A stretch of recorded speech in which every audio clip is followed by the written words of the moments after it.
There's kind of three layers to why I'm here and why I decided to come to Ibiza to learn this language. And the first kind of foundation of that decision is just I've always wanted to learn another language. I've always wanted to be someone who can speak at least two languages.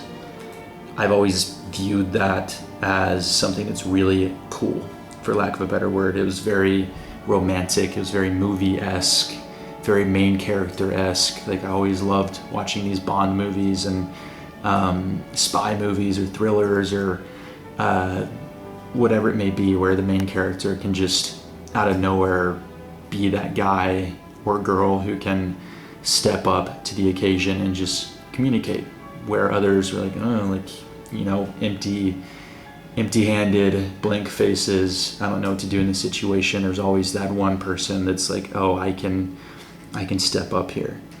And being in the States, traveling to Central America to a lot of Spanish-speaking countries, it just agitates me when someone speaks Spanish to me because I'm in their country and I'm just like, oh, I don't know what to say.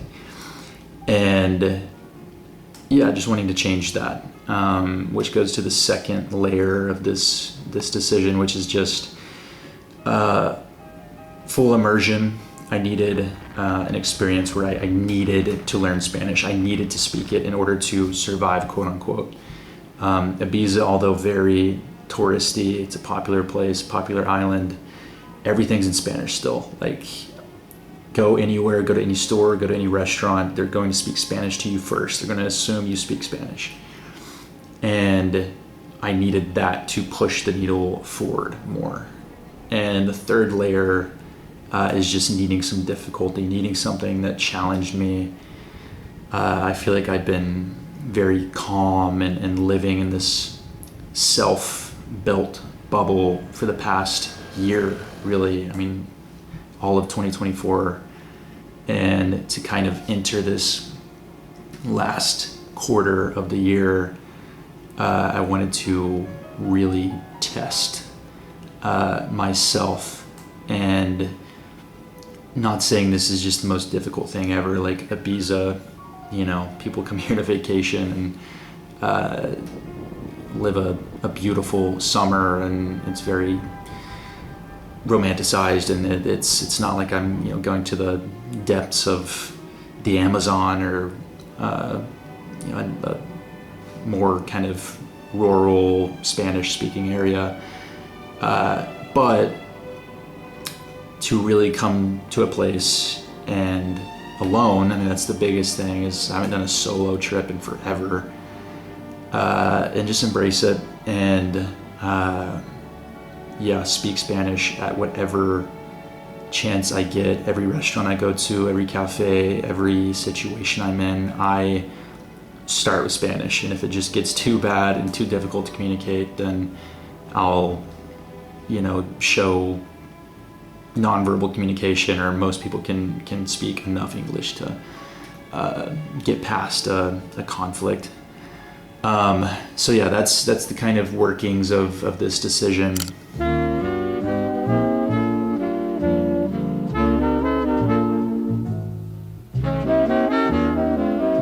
The routine here is just, it's so beautiful and so hard to beat during the week when you know exactly what time you're going somewhere, you're going to learn, you're going to be in a classroom environment, which I didn't know how much I missed that environment of being in a classroom, having a professor, having this collaborative experience. Everyone's learning alongside you. There's conversations that, you know, just evoke fulfillment just because you're bouncing off of each other. It's a very community-led experience. And yeah, especially learning a new language and doing something I've been wanting to do for a long time.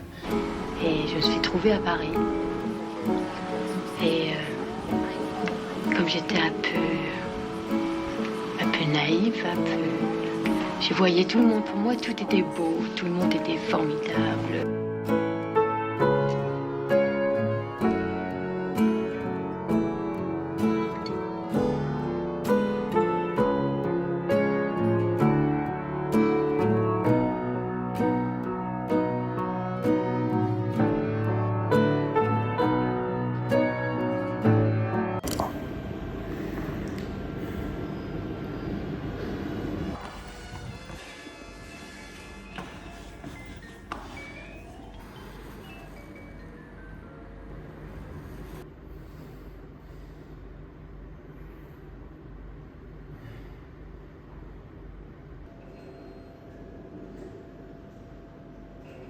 Every single time I travel, every single time I have some big trip planned, I always go into it with this mindset of I'm just gonna create so much. I'm gonna bring every camera, I'm gonna film everything and vlog everything, and it's gonna be so cool, and it's gonna be, so much inspiration.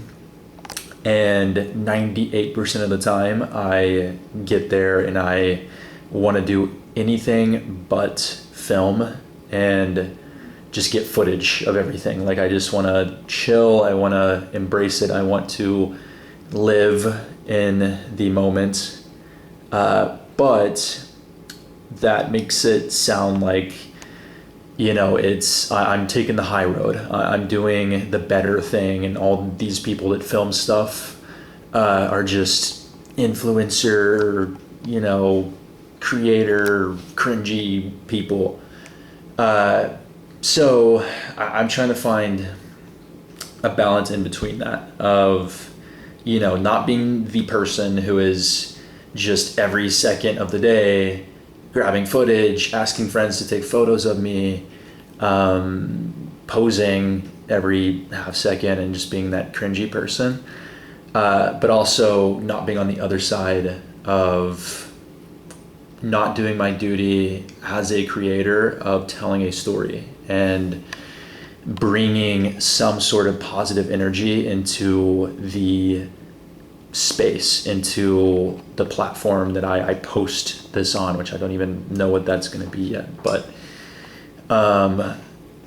so residing in the middle of doing my job, of crafting a story, just like pre-production of a film, like there wouldn't be any inspiration. We would be missing out on so much art and so much beauty and so much necessity as humans if people didn't go through that effort of, let's not be lazy, let's write a script, let's tell a story, let's create characters, let's bring these people together and bring them to life through a 3-act story, and let's bring it to the screen, and let's plot people in a room and have them watch this and observe this, because everything you see on YouTube, social media is just a microcosm of that process.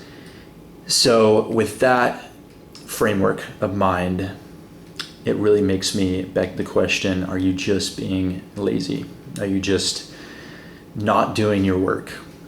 Because creating is tough, as much as it seems like it's, a walk in the park and just strictly for vanity and just posing and looking good and bringing your camera along and just grabbing a few clips. It's actually very mentally consuming.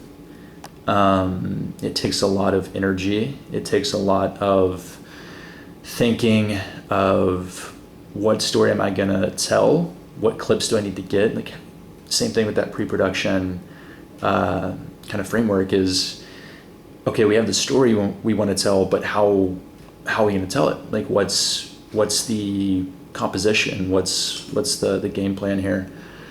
When I think about it that way, I start to see, okay, laziness is kind of trumping this like high road approach. Like it's you can't just use that excuse of like, oh no, like I'm just gonna be the one that's present. I don't need to take any photos or videos, which is great. It's a good way to be, But I always say that's great if you can leave that situation being completely content that you didn't create anything, that you didn't do anything through your ability as an artist. Which for me, when I leave those situations and I didn't shoot anything, I didn't create anything, I feel FOMO and an envy of those who did make that extra effort at telling a story with whatever trip they were on or whatever vlog they did. They made that step into creating. So as long as that's within me, it makes that an excuse.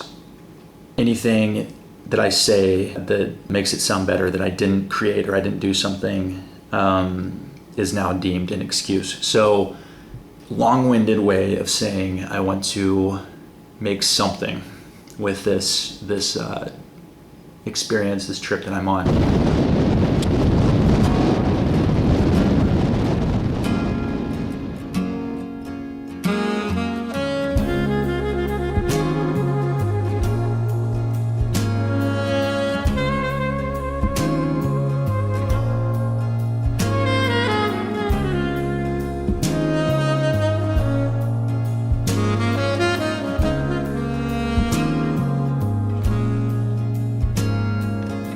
Okay, I did not bring a tripod, which I'm heavily regretting, even though ultimately I think it was the right decision because it would have taken up about half of my luggage space.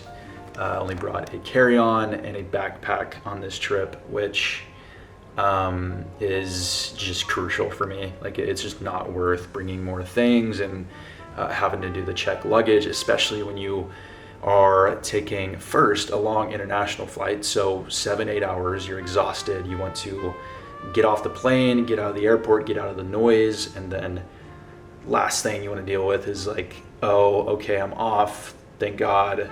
Okay, now I got to go wait for this luggage to come out.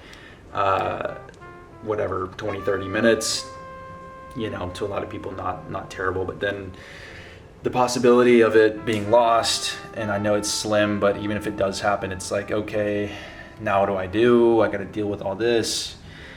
Yeah, it's just not worth all the headaches for me. And then also traveling across a continent, if you know you're going to go to different places and get on more flights, it's a massive W if you can bring just a carry-on. So a little bit of a piece of advice there.